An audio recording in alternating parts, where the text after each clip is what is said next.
Welcome to the Common Geeking Program, a book club podcast for your listening pleasure, where each week we talk about a single topic from a geeky, nerdy perspective, but not this week, so I just wasted a few seconds of your time with that introduction. This week we're doing what we call a Common Briefing Program. This is the end of Cycle 11, meaning all of our cast members have hosted an episode, and we're back to me to talk about some happenings, some news in a more relaxed format. Woo woo. So the three of us are each going to get some time on the floor to chiggity chat. Chiggity chat. Chiggity chat. It makes it really cool when you slow it down like that. Chiggity chat. Chiggity chat. It actually almost sounds classy when you say it. So wait, is all that like late 80s, early 90s, like hip-hop jargon actually the classiest vernacular we can imagine, simply if we slow down the playback? I mean, there's a chance. I think we should probably find out. 100% no. 100%. Not even going to think about it. There's no way. All right, with that swift rejection of my comedy premise, let's introduce the people on the docket today. Ooh. Hello. I am Laura Kramer, and I don't know if I'm supposed to tell you what I'm talking about right now. You can, doesn't matter. We can just keep on rolling. My theme will be food. I'll tell you more soon. Hello, everyone. This sultry sound is Ryan Mossbarger, brand new audio aphiliac. So, that's not where I thought that word was gonna go. Neither did I, but it happened. What a journey. It was a journey for both of us, or all three of us, and maybe a handful of other listeners. I'm probably going to talk about, I got two topics, but the main one I'm going to talk about is Project Stream, which I don't know if you guys have heard about it or not, but I'll probably dig into it a little bit. And our domains or I've never been on a comic briefing program, so I have no idea how to... Welcome! They're all technically domains. So fun fact for listeners, if you actually listen to this show, you'll know that many of these cast members take umbrage with the way I have written our script. But before I wrote the script, I actually defined every weird term that we use, and technically a topic, the central point of an episode, is a domain, but it is a specific kind of domain. These definitions get really technical, and I'm really glad that I never absorbed that information. I may have read it, but I have no memory. I am burdened with this horrible knowledge I have created for nobody's use. So your brain must be a weird place to be. It's cool. Yeah, I'm also, I have some energy right now, but I just wolfed down a full Chipotle meal because they deliver to my house now. Yeah. I was actually on a walk editing an episode on my phone because I can do that now. And then I was like, oh shit, my Chipotle is going to be here in 3 minutes. So I ran home and I just ate Chipotle. As one does. So that's where I am. How have your guys' days been going? My day was pretty good. So for those of you who don't know, I am no longer the schedule planner at my Apple store, which means that I don't sit in front of a computer for 40 hours a week, which is awesome. But I was stepping in to help support the new schedule planner because she had a short week this week, and man, did it suck. I was just sitting there and I couldn't move around, and it was just so slow. I don't get to sit in front of computers at my job, and I would love to. No. What is your current position, I guess? I just became what is essentially kind of in-store IT and also the merchandising lead of the store. A little bit more mobile. That does sound like a more mobile job. Significantly. But yeah, pretty cool stuff. How about you, Ryan? How you doing today? Doing all right. I'm coming off of a 3-day marathon of all-day meetings Ugh. about a variety of subjects I'm not allowed to talk about. So awesome. You could say that I'm ready for the weekend.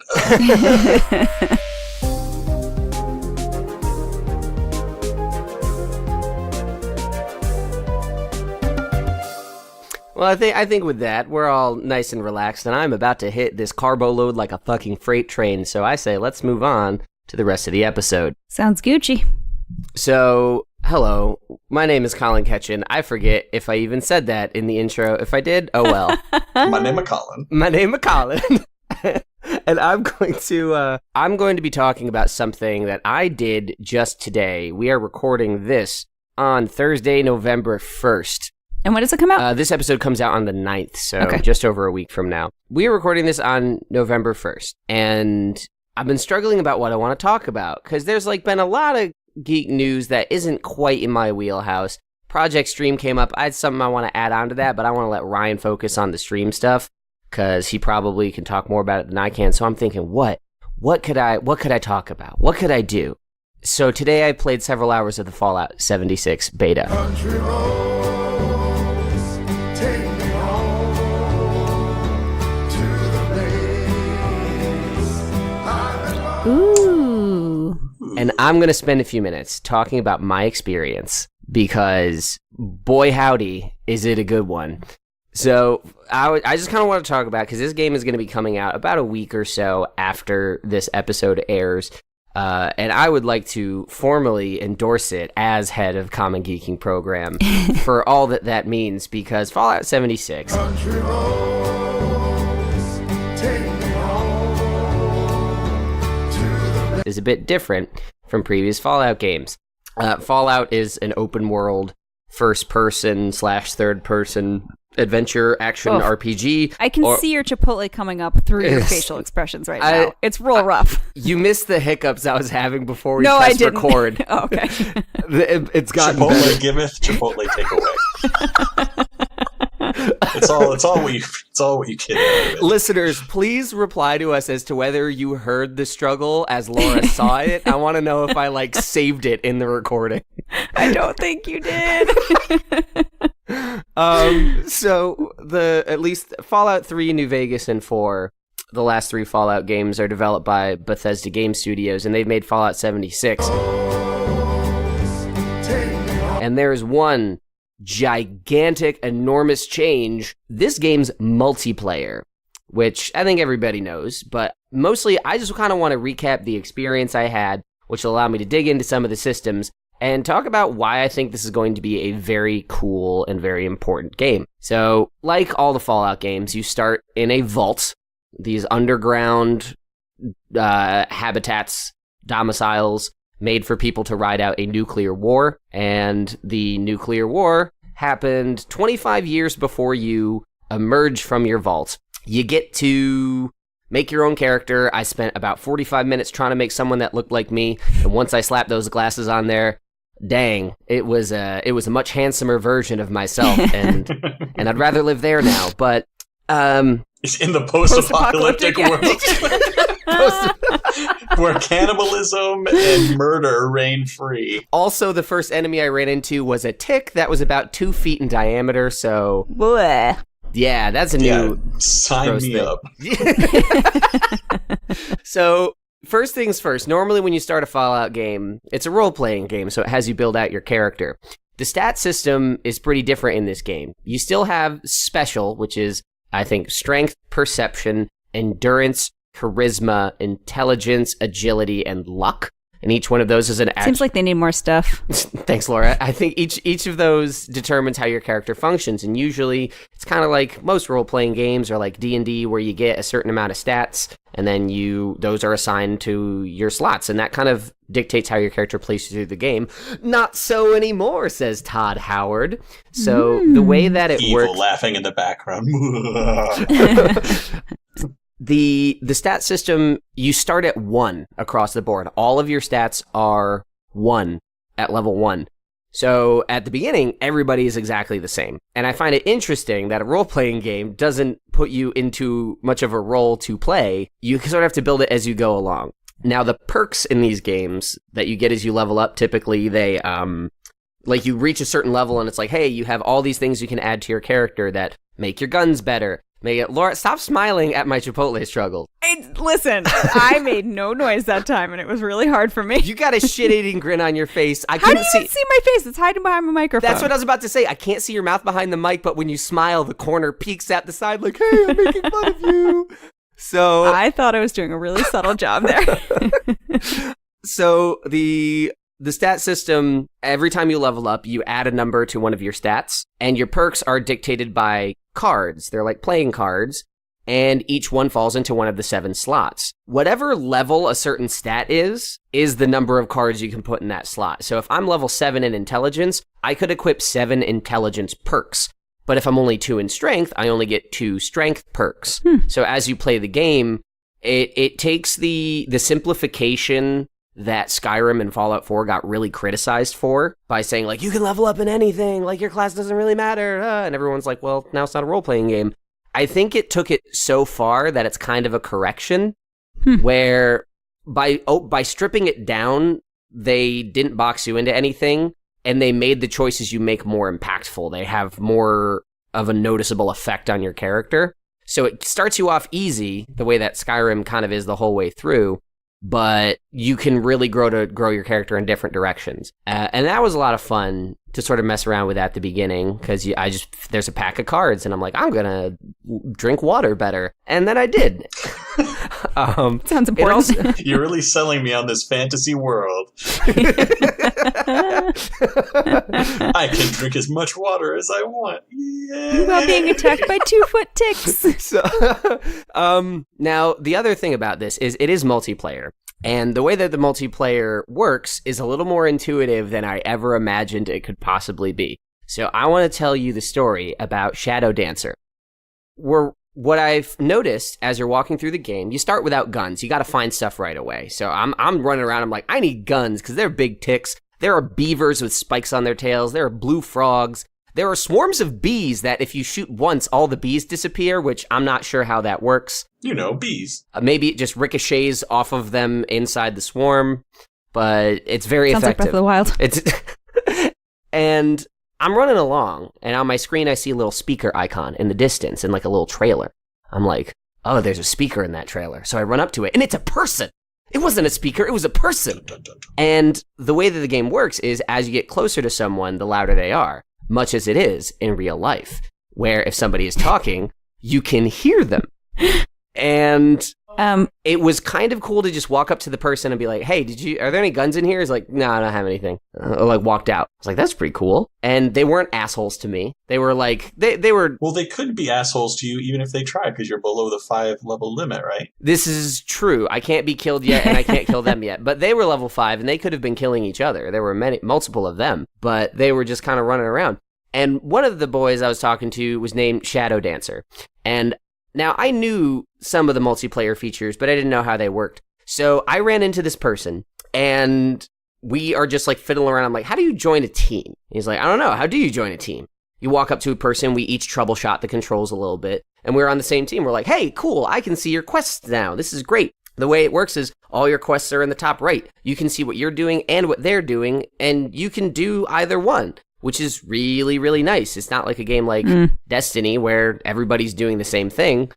If we wanted, we could stay in the same team on the chat and hear each other and go our separate ways, or we can work together, even though I was underleveled and hadn't done the prerequisite quests.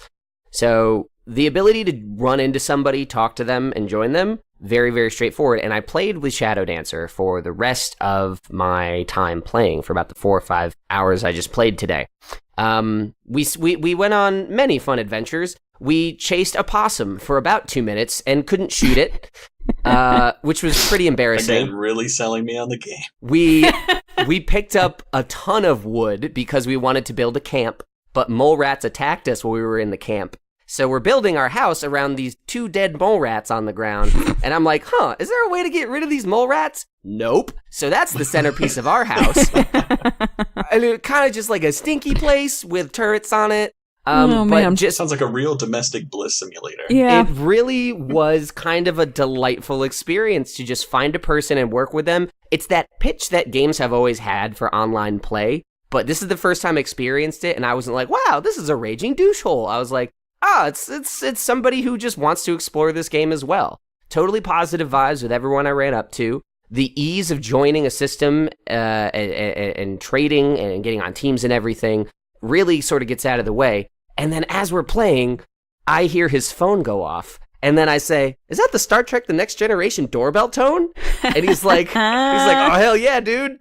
And I'm like, no way, shit. What are you doing? It's like, oh yeah, I'm getting my 3rd Star Trek tattoo tomorrow. I'm like, no fucking way. He's gonna get a sleeve of tattoos with the Enterprise and a Klingon bird of prey fighting each other down his sleeve and get Fallout on the other arm. I'm like, this is amazing. Nice. As someone who is very, very averse to Long story short, you booked a plane ticket, and now you guys are going to be best friends. I'm going to the Midwest. Yeah. As someone who's generally averse to social experiences and games with strangers, this game made it so easy to jump in, choosing to explore or go on quests. There are some issues, I think, with how easy it is to read some of the UI stuff and the questing details, and Fallout can get a little laggy as it is, and it gets even laggier when it's on the internet. So there are like some technical issues that I came to expect, but they didn't bother me because every time it happened, I could see other people dealing with the same struggle, and it was so improved by just having somebody there in a way that I didn't expect. I am legitimately invested in your relationship with this guy. Are you friends now? I added him on Xbox. Good. I was going to say Facebook. Has he accepted? Yeah. No, I added him on Xbox, and we went through a whole other quest together. We went and investigated an airport. He had a gun I didn't have, so I gave him all the ammo I had for it, and he would give me all the ammo for my guns.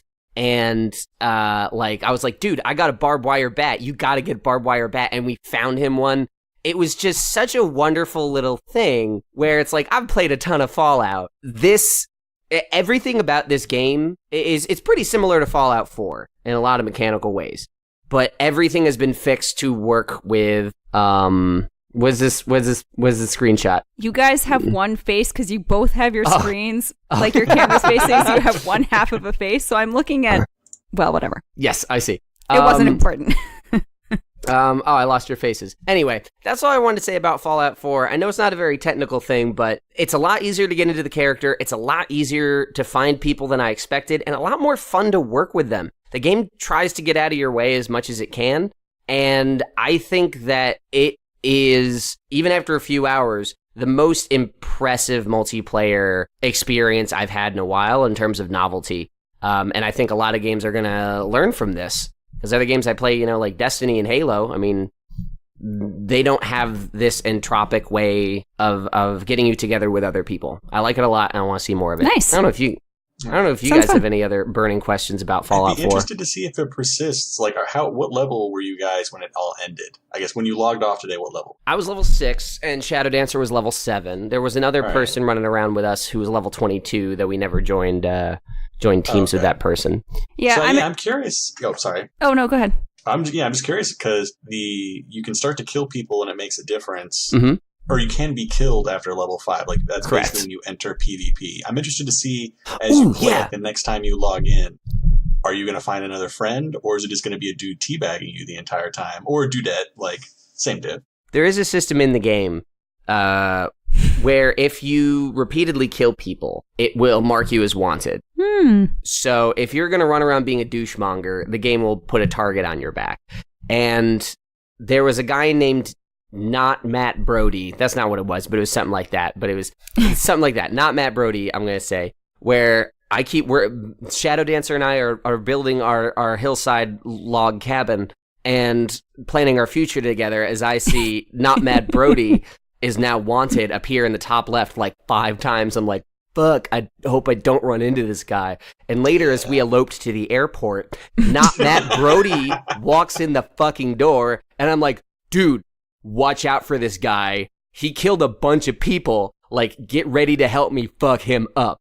And he was fine. He didn't do anything, so I don't know. Maybe he's justice for Matt Brody.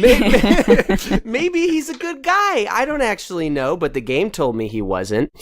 Yeah, I'm curious to see, like, if it could be one of those things where he's just a good player and people were trying to PvP him, he just ended up winning out, and therefore, like, by winning, the game, when you hit level 5, does give you a splash screen that tells you how combat works, and it does keep track of, like, who shoots first.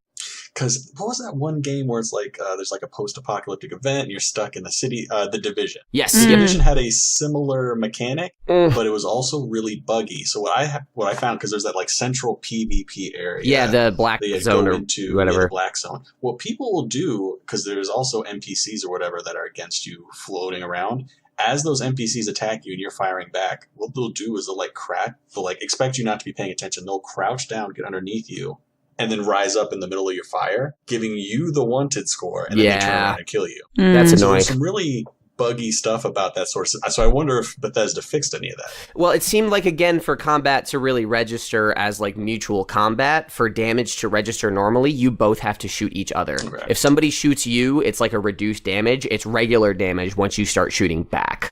Oh, okay. When does this come out of beta? This comes out on the 14th of November. To get in the beta, you have to pre-order. I don't know if any of my other friends are getting it, but like I really kind of hope they do now. It made a big impression on me. I liked it a lot more than I thought. I was passive, and now I'm really positive. Nice. I'm tempted because I saw like a little on Green Man Gaming. I got an email. You can get like 15% off, and that might just be like a little bit. Also, enough for me to buy. It's also going to have free DLC, which that and Battlefield 5 are doing that. So it's like, cool, $60, I'm in, and that's it. That's my game. That's nice. Really good. But then also Red Dead Redemption 2 came out, and it's so big and beautiful. It is. Well, I'm going to be playing that later. For my single-player games, I'm almost done with Morrowind. I know, 2002, I'll get over it. But I just beat the main quest, and I have to do Shadow of the Tomb Raider and Assassin's Creed Odyssey, and then I'm going to do Red Dead. Odyssey is going to take you forever. Yeah, no, I'm As expecting someone it. that's been playing it for the past like 2 months, forever. I'm expecting it. I might shell out the $10 for the faster leveling. We'll see. But We'll talk about it in my part. That's all for me. Nice.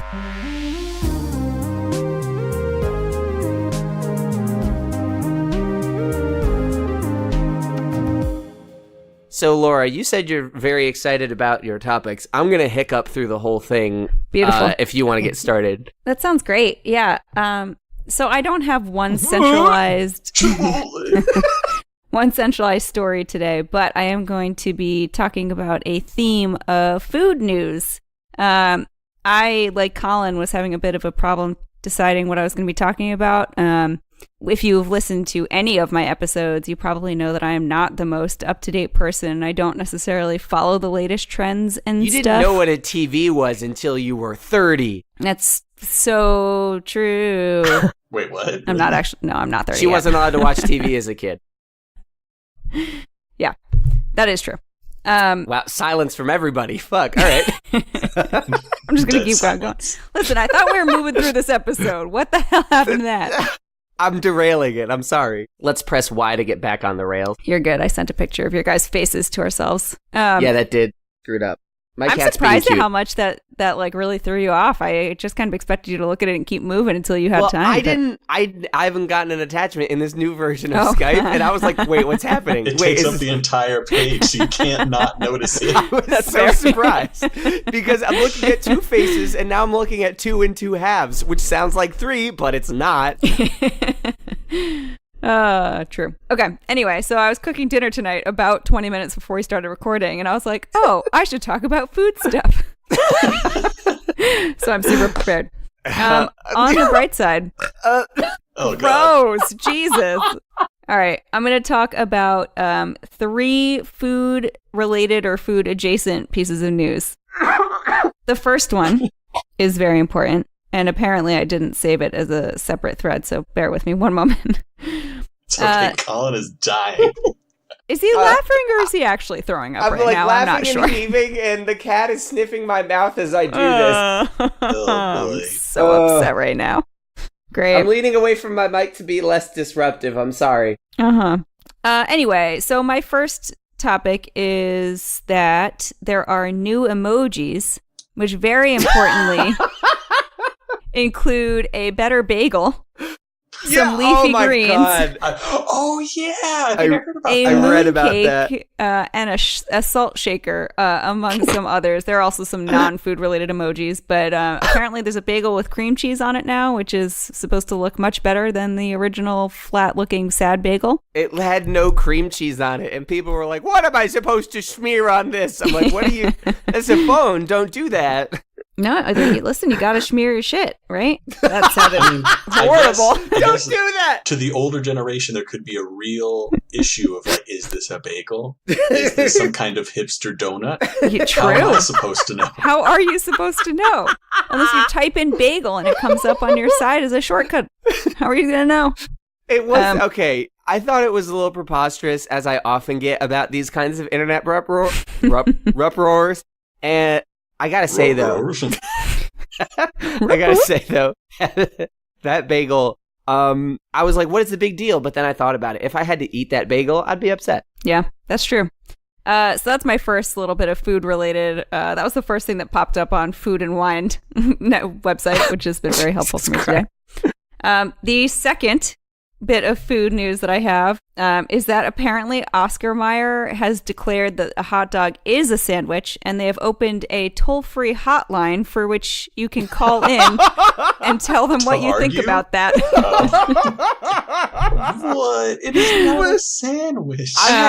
I've had so many discussions about this, and it depends on perspective, because there are colloquial definitions and culinary definitions, and it depends on where you're coming from. It satisfies criteria depending on which definition you're discussing of sandwich. Yeah, so they're declaring that it is in fact a sandwich, probably because it includes thing in the middle of two pieces of bread stuff.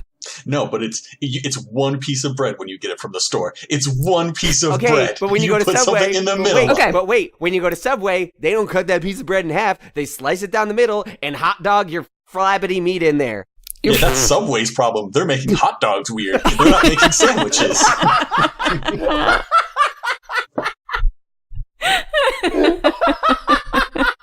I'm very passionate about this. Well, Ryan, I have a fantastic resource for you. You should call 1-833-SNDWICH to tell Oscar Mayer how the fuck you feel. It's going to be in the news tomorrow that local man was arrested for threatening Oscar Mayer hotline.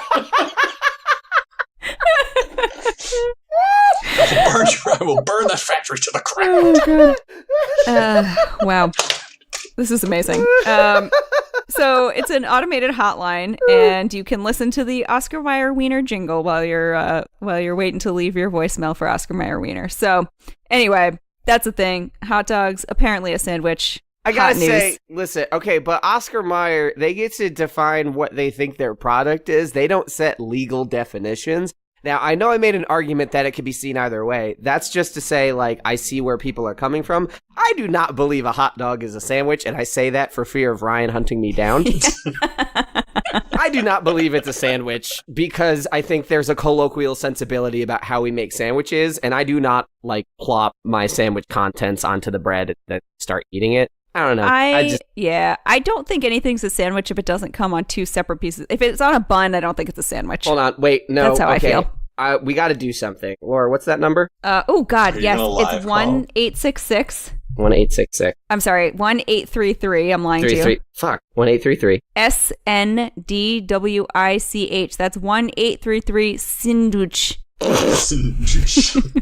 All right. I just don't understand. Why do we got to put hot dogs in a barrel? Like, why can't they just be the right thing? Pickle dogs? Why do we have to? Hot dog. It screams hot dog sandwich. Do you hear that? Hot dogs are geek sandwiches. There's no live person at the end of this. No. It's just We're this giving recording. you 24 hours to change our mind. Starting now. And by staying on the line and leaving us what may be a hasty and entertaining message, you give us consent to use your message and marketing material. Oh, Ryan, you have to call this. You will stay anonymous. I wasn't prepared for this message. I'm recording a podcast. Tell them you're going to burn down the factory. Tell them they're wrong. I've been told my friend is going to burn down your factory and that you're wrong. I'm not liable for that threat. You should probably hang up now. I eat a lot of your hot Lock dogs. her up. Lock her up. Thank you, and I'm sorry. Ryan, you convinced me there was going to be no live person, and suddenly I had to leave a message. You just threatened Oscar Mayer Wiener while recording a podcast to burn down their factory. No, Ryan did it. No, I didn't.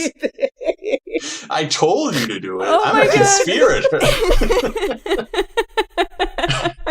Wait, what exactly did you say to the thing? I don't know, play it back. I said I'm not liable for the threat, but I was told to tell them that. Oh my God. I don't know if that holds up in court. This is the last episode of the Common Briefing Program. Laura, I think we stumbled into another Common Beefing Program accidentally. Or for a common porking program. Am I right? That doesn't rhyme. Beef hot dogs are better. Anyway. This is the hardest Well, I've that laughed during a recording. Way Jesus better fucking than I Christ. was expecting it to be. So thanks for that, guys. I have 2 more pieces of food-related news, neither of which will be nearly as funny. No, I can't handle any more. Oh, man. Now, I know that this episode is coming out on November 9th, so you still got a little bit of time for this. However, Thanksgiving is right around the corner. If you celebrate Thanksgiving and you cook turkeys, sometimes that can be a little bit of a challenging In the meal to United make. States. In the United States. If you're in Canada, we are terribly late. Super Is late this for another that. hotline-related story? Almost, yes. I was going to say, are you going to talk about the Butterball Turkey Hotline? I sure am, except that the Butterball Turkey Hotline is coming to Alexa this year. What? So while you are Oh my elbowed... God, let's call them and threaten to burn down their factory.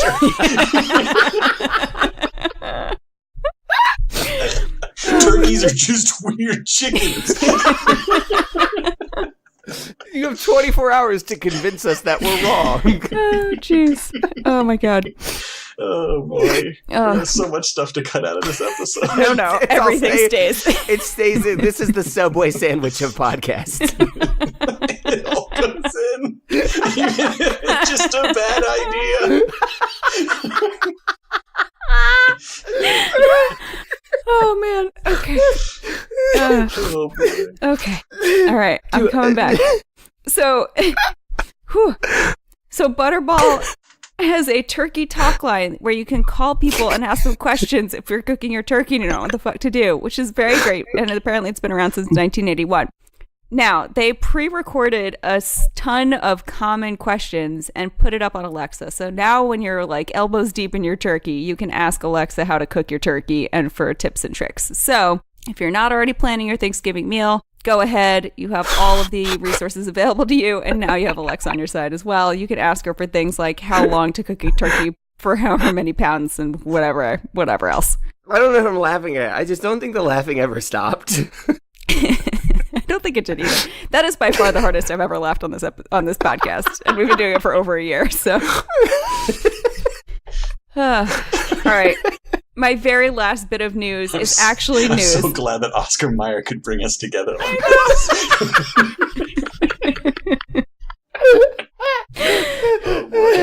I have to keep moving on because I have my one last bit of information here, which is super important and super timely because this hits our streaming service of Netflix on November 9th. Hey guys, today you can watch the 9th series of the Great British Baking Show. Fuck yes! Ooh. So super excited about that today that you are listening to this or after because it comes out on the 9th and it will be on the 9th. Great British Baking Show is coming back. It's like my favorite shit in the world. So that is all my food news. I'm glad because I just finished Daredevil. It was very stressful, so I think I need Great British Baking Show to balance that out. Oh, I need Yeah. to start. I haven't actually seen Daredevil yet. Season 3's perfect. Oh, good. They canceled Luke Cage and they canceled Iron Fist. I get Iron Fist. I don't get Luke Cage. Luke Cage 2 is fucking phenomenal. Anyway, The second season, me and my girlfriend both believe it was a little bit of a mess. Oh, I liked it. Not as much as the Cottonmouth stuff, but I think it was... I like thematic stuff, and I think it handled that okay. Laura, you look like you're about to say something. No, I burped. I'm done now. Oh, boy. All right.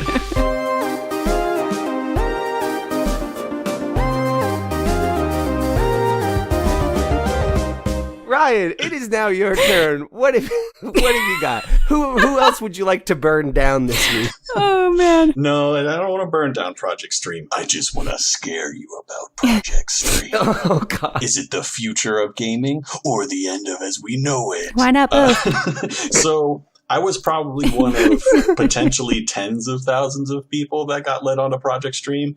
For the people that don't know what Project Stream is, it is Google's initiative to try to attack server-side gaming. It's something that I've seen here and there for the past couple of years. There's always been a cell phone app that if you pay blah blah blah amount a month, you can play Call of Duty on your phone or stuff like that.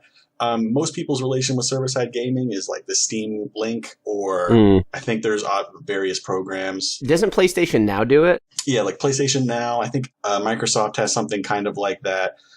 Most people, when they use it, it's like, oh, you're just connecting your powerful desktop computer to your phone or like some more mobile, less powerful laptop. But what they're trying to do is kind of figure out the kinks of true server-side gaming where everything, all of the stored files, all of the processes, everything is happening on some big server, potentially hundreds of miles away from you, and you're basically just playing through your Chrome tab. And that's how it works.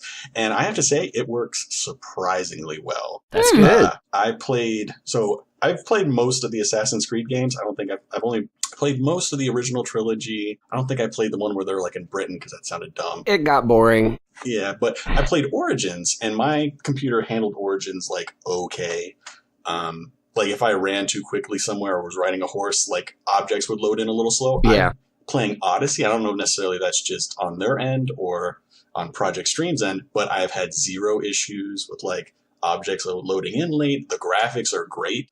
I mean, you do need pretty high bandwidth. I think the minimum is 25 megabits. Mm-hmm. And I've noticed like if my girlfriend is like watching Hulu or watching Netflix, the quality will dip. But the weird thing is it's the quality. So basically like the graphics get poor, but it doesn't actually have latency. It does not increase the latency as far as I can tell. That's good. Because I can't even play Halo Reach online without having to wait 3 seconds before my bullet goes forward. Yeah, so it's really solid. I don't know how it would handle multiplayer. That's the whole other probably like Yeah. But it works really, really well. And so that's why I could see this being the future of gaming, but I could also see this being the end of it, like the end of gaming as we know it. And here's why. They partnered with Ubisoft so they could use Assassin's Creed Odyssey, a big AAA game of like the current generation that they can use as a test bed, so like people will sign up and use their stuff. I'm sure they're stripping a lot of information from my computer. I'm sure they're stripping a lot of information what I do in the game. But I think there is a reason why Ubisoft, even though this basically came out a week or two after their game released, decided to do this and potentially lost out on tens of thousands of sales. It's because this is the logical conclusion for two concepts that Ubisoft is really trying to game for. One is games as a service, and the second one is DRM over everything. So games as a service, they really want you, they don't want games to be merchandise. They don't want you to buy a game, play a game for a little while, put it on your desk, forget about it. They want you to play a game forever. And if it's easy, like all I have to do is log into this thing, tap a button, and my game plays. I don't have to worry about storage on my computer. I don't have to worry about the graphics on my computer. It's good because they also want to sell you stuff. Like I think you previously talked about, I'll buy the XP boost. Yeah. They really want you to do that because leveling up in Odyssey takes so much longer than it does in Origins. I've been playing maybe 30 hours. I'm maybe level 15. Jesus. What's max level? I have no idea. Really high. Woof. Like probably like 100. Yeah, no, and the new Assassin's Creed games are much more like action RPG. Like the weapons you can use are limited by your level. And in Origins, I even felt that was pretty slow. But by 30 hours, I was like more than halfway done with the campaign. Well, the thing is, like the only way to get reasonable amounts of XP are to complete missions. Yep. That's it. If you discover new places, you get a little decent sized chunk. If you do some random things, you get a chunk. For defeating an enemy, you get like, I don't even know if you get XP. Like, unless it's like another mercenary, there's a whole other bunch of dynamics. It's a lot of systems in the game, and there's a lot to do. It's crazy how much stuff there is to do. It's really fun. But you can definitely, after playing it for a while, like, if all games are like this, it will be terrible. Because Ubisoft is really hard on the DRM in previous games. Like I've played with Ubisoft, if you lose internet connection, I can't remember which one it was. It may have been way back when, but they'll actually stop you from playing the game until it regains internet connection. I think they've lightened up on that a little bit, but that stance is what tanked the Xbox One when it launched, because that was the original premise. Everyone was like, nah, fuck that. And it got off to terrible sales. It's insane. It gives Ubisoft a reasonable excuse. Well, like, you need that internet connection. It's how you play the game. Yep. Like, this is Ubisoft's dream. They are really scared of piracy, and it makes sense.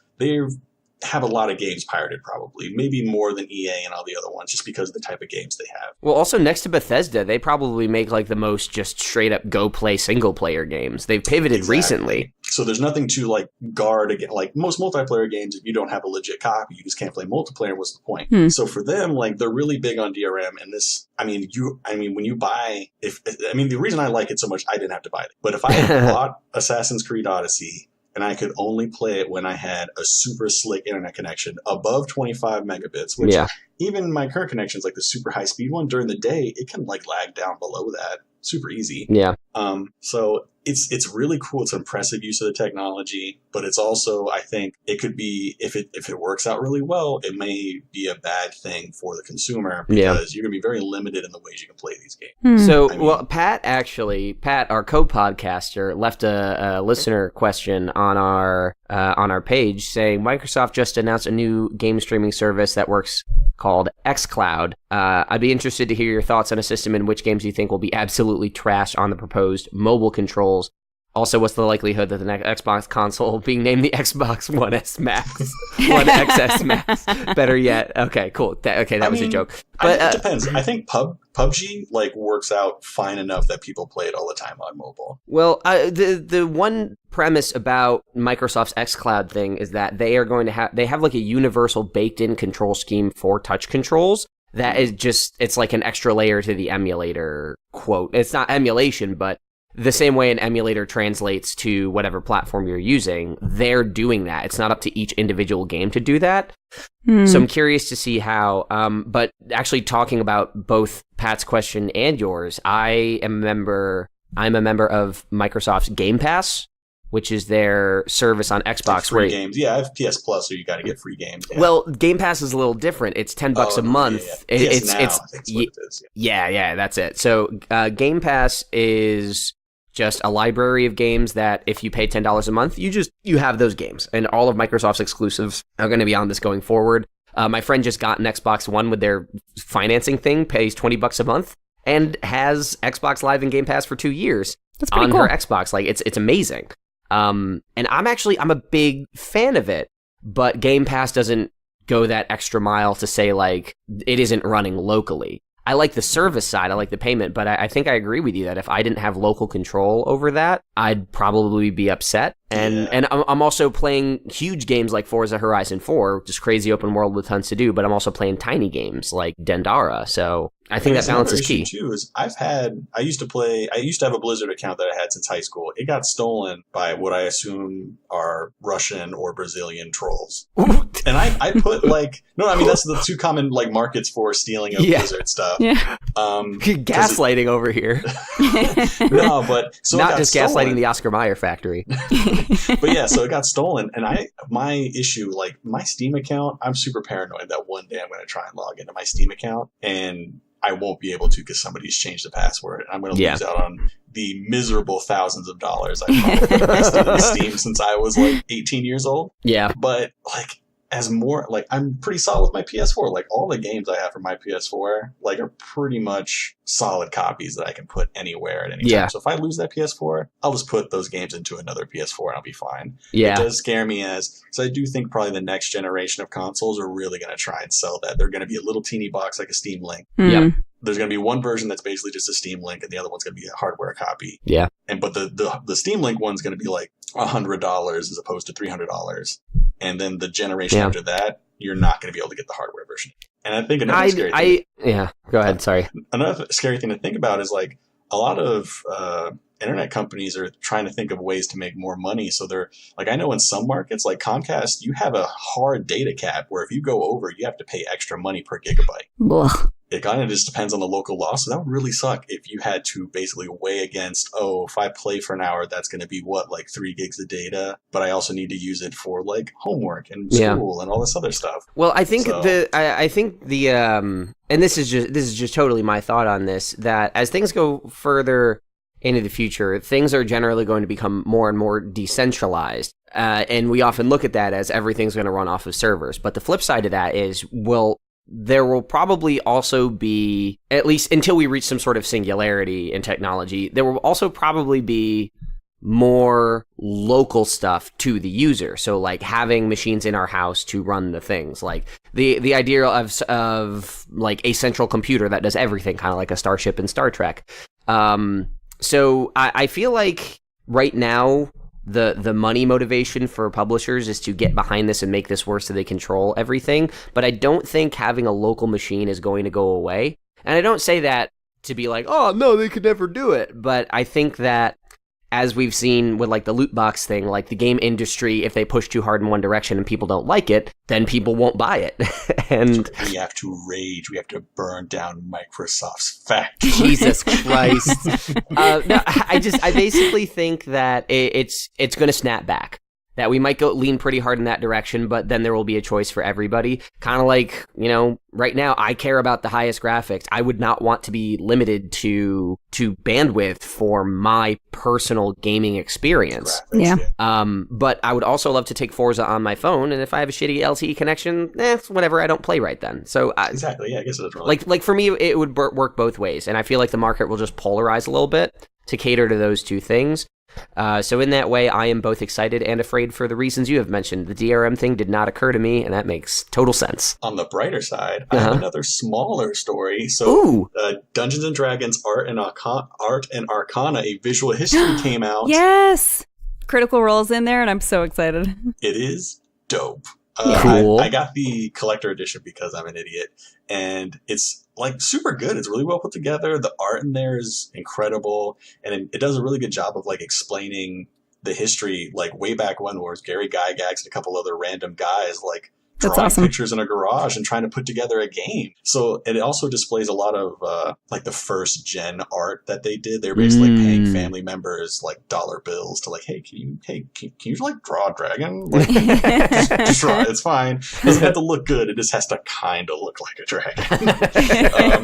And like some of the passages talk about how difficult it is because at that point there wasn't a whole lot of like nobody had drawn an orc. They said at that point in like the early 60s. Nobody was like, oh, what does an orc look like? That's so fair. To, like, yeah. they had to sit down and like look through the description and be like, what the fuck does it? Yeah, well, because Tolkien made it up. Like that is like completely a fiction of him. And yeah, there's nothing. I didn't think about that. Yeah, nobody That's really cool. Yeah, so nobody had like a real, so they just kind of like made it up as they go. And like the visual representations we have for orcs and like probably not as much dragons, but all these other various like fantasy creatures kind of stem from Dungeons and Dragons a little bit. It also goes through the history of like the demonic panic, the satanic panic. Yeah. And how that actually helped sales a little bit because people were talking about it, and any publicity is like good publicity in a certain extent, even though like they were getting like flyers about how they hailed Satan and like what to look for.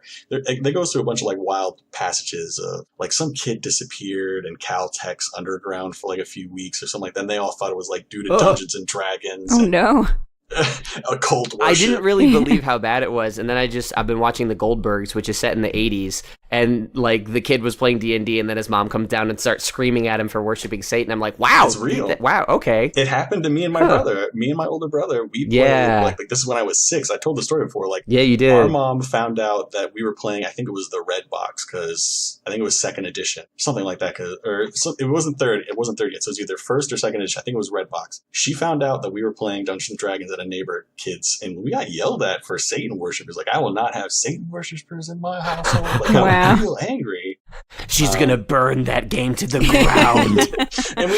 and we stopped playing. I think my older brother played a little bit when we moved to North Carolina, and I didn't touch it for, like 10 years. Not until I got to like college, and then I almost played a game or two there, and then I didn't really hit hard until after college, like when a friend invited me to do stuff. And now I know like my little brother is playing it in college right now. Like he's super into it, which is kind of exciting. Yeah. Dungeons and Dragons is awesome. I just started a campaign recently with some of my coworkers, and the DM is an original 1st edition player, and he's got the original 1st edition DM screen, which is really awesome. And then he had a whole bunch of figurines back from way back when. Like lead. They're heavy lead figurines that we're playing with. It is really cool. Yeah. Oh my God. So good. But yeah, like I would say if you are a D&D fan and you have a little bit of cash to burn, the Art and Arcana, a visual history. It's dope. They have like a collector's edition, which I was able to get on sales on like $60, which isn't terrible.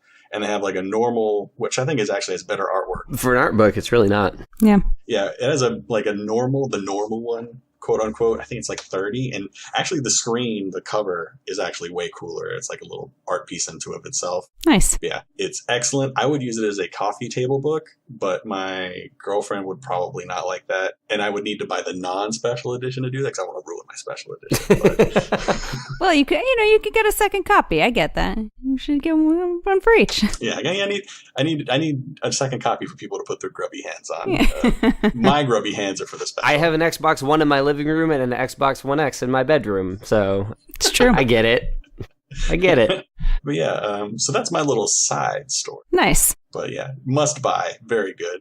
Very cool. Also, side note, I was so disappointed that I was not on the Critical Role episode that I didn't listen to the episode because I was like sour about it. Wow. I was like, I can't even listen to it. Oh wait, what happened? What was it? You went to? I wasn't on the Critical Role episode. What do you mean you weren't on it? I wasn't part of it. You guys talked about Critical Role and I wasn't on it. Oh yeah. Oh, I thought you were talking about because they had a live episode recently. Oh no, yeah. I was supposed to be the surprise character. I wasn't. No. That would be fucking amazing. I'm gonna burn Matt Mercer to the ground. Oh no, like Critical Role, like there was a dry period. Gross. After I got really into it, I went to this small little shop, kind of like far away. I had to take a bus that was through my school, or I guess when after I graduated, it's still my school, but they changed the bus service around so I couldn't go anymore. So it was like a year between like getting really into it and then like deciding like, fuck it, I'm going to DM my own game and force people to play with me. And like Critical Role sustained me. Yeah, dude. It's Jesus. so good. I'm almost done with the first campaign and I'm caught up on the second. I think So cool. I'm all up to date, I think. Yeah. I haven't Anyway. listened to 1, but I listened to several episodes from 2, and I just don't keep up because I can't listen to 4-hour episodes every week. It's just not feasible, which is neither sad can because I like it. There are some weeks where I listen to like 12 hours and then there's some weeks that I don't listen at all. Yeah. It's easy to set up. So what you do is you have a very devoted long-term relationship with a girlfriend. Good start. And then have her go to boot camp Oh. and have nothing to do. Oh, see, how I did it is that I got engaged to a doctor who's still in residency, and so he's never home. It's perfect. Potato. Exactly.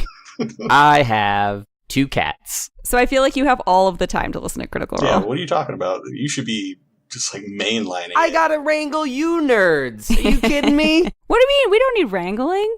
Just kidding. They have a podcast now. Yeah, definitely I've do. never watched it. I listened to it. I listened to the show. But I also listen to like 7 other podcasts, and I make between 1 and 5 podcasts now. So we'll see And you how have that works out. Podcat, who is behind you. I can see Podcat. Yeah, you can see him, can't you? I can see all look of at that little fucking boy looking at me so Oh, cute. he's got such a good This face. must be thrilling for the listener. Burn down the listeners. What?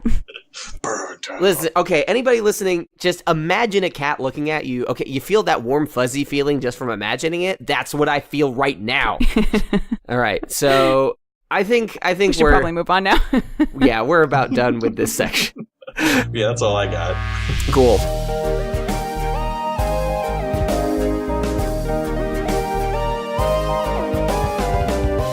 All right, listeners and co-podcasters, welcome now to the ratings.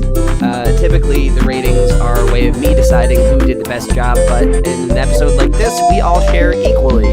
And we're going to each say the story we thought was the best. At the same time. Did you want to go? Make some great The pods. story that gets the most votes wins the Gold Star Student Award. And I don't think there is any way that the Gold Star Student Award isn't a hot dog this week. It's hot dog. Is a So hot dog. Or, Normally I wouldn't choose my own thing, but yeah, it's definitely hot dog. well, wait a sec. It's hot dog. Or is the Gold Star Student Award a sandwich? Oh boy, shut your face. So, I gotta finish putting the Gold Star Student Award. I think the Gold Star Student Award is a wiener. And that's my contribution for the week. Okay, so we're each going to say who we thought was the best. Now, this puts me in an impossible situation because I infinitely enjoyed Ryan's topics more on, like, you know, an academic, how it affects my life sort of level. Nah, man, fuck that. Hot dog all the way. Hot dog all the way. Laura, you got my vote. Yay! Thanks, Colin. All right, Laura, you go next. You can't vote for yourself. For whom are you voting? I would vote for myself, except I can't. And so I have to vote for Ryan this week because D&D and Arcana and a little bit of Critical Role at the end. My sweeping tale of how I set up a happy life with Shadow Dancer did not compel you. Actually, it super did, and I really hope that you continue to tell me about your friendship with him. That's true. I am super duper interested in this relationship. Shadow Dancer, if you somehow magically listen to this podcast, can you please email us at commongeekingprogram@gmail.com? That'd be great. Also, counterpoint, if he is listening to this, Colin, you should be worried because he definitely wants your skin.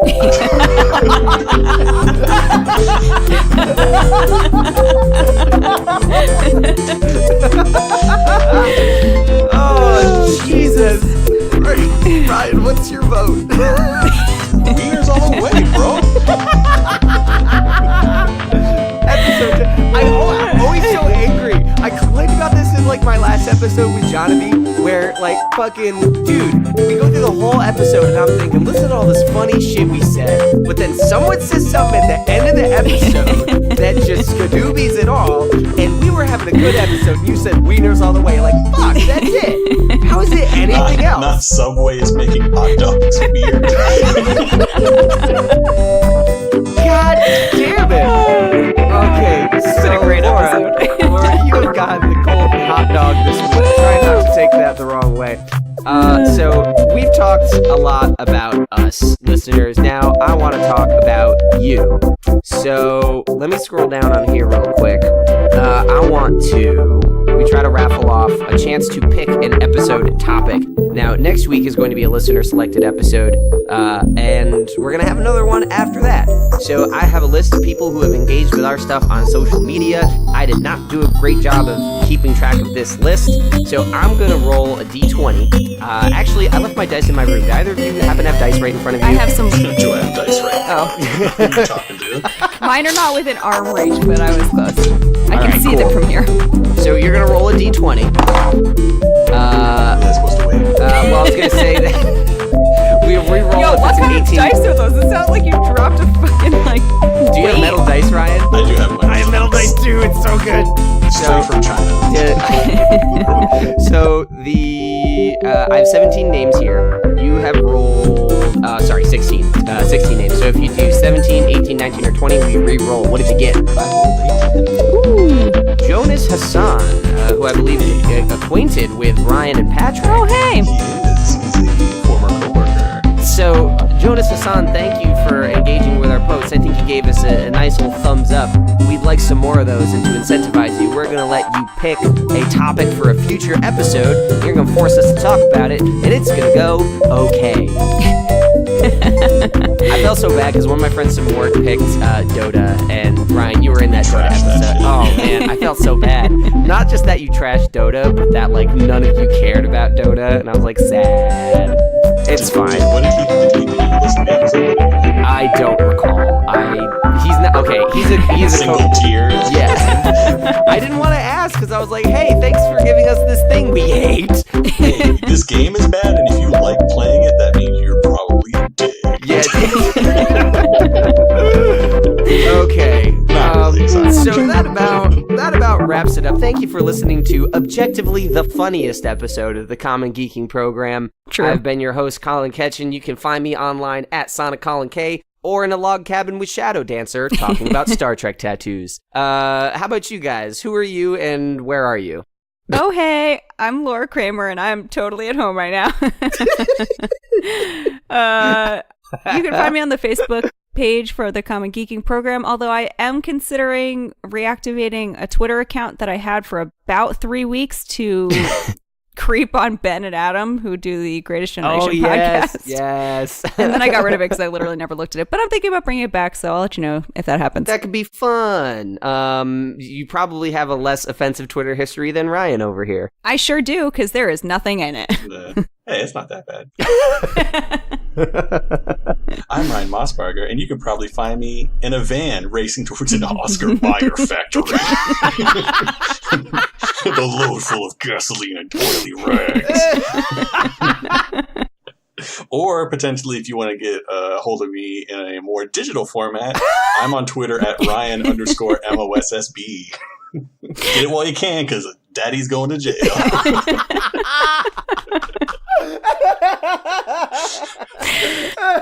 Oh, jeez. All right, next. Oh, God. I'm surprised that my whole burrito hasn't got little burp just. In the middle of the laughter, this episode's a wreck.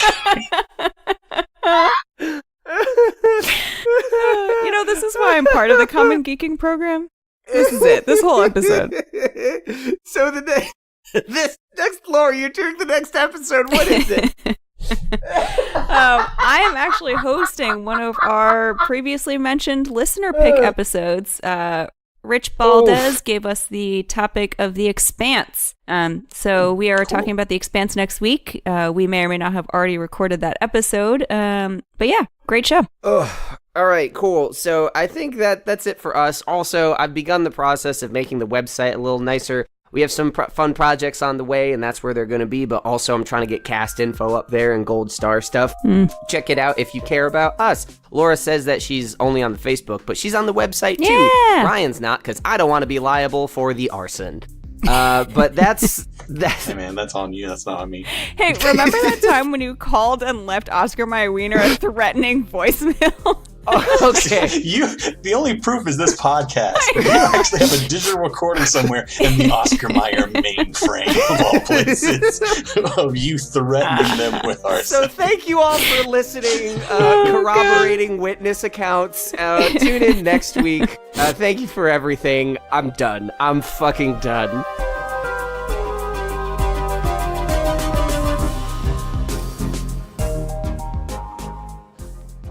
This episode of the Common Geeking program is hosted by Colin Ketchen, joined by Laura Kramer and Ryan Mossbarger. This episode is sponsored by your local fire department, defending small businesses and large ones from Ryan's angry fervor. The podcast is created and produced by Colin Ketchen and Jeff Leavitt, with this episode edited by me, Colin Ketchen, and featuring original music also by me.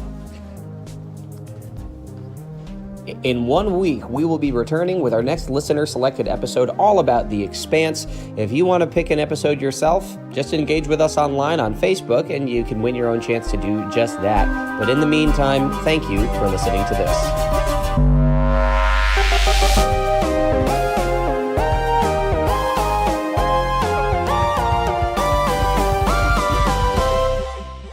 I'm pretty pumped for this upcoming episode. I feel like I have fixed all of my audio issues. So I'm very excited. I installed new fans in my computer.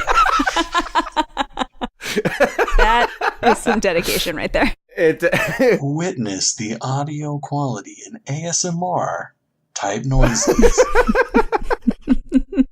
We're going to clap at 3:50, all right? Real quick. We're coming up quick on it. I'm ready. Oh, wait, 5 seconds. no, I don't have it open. Oh, God, I'm so sorry. 2, 1.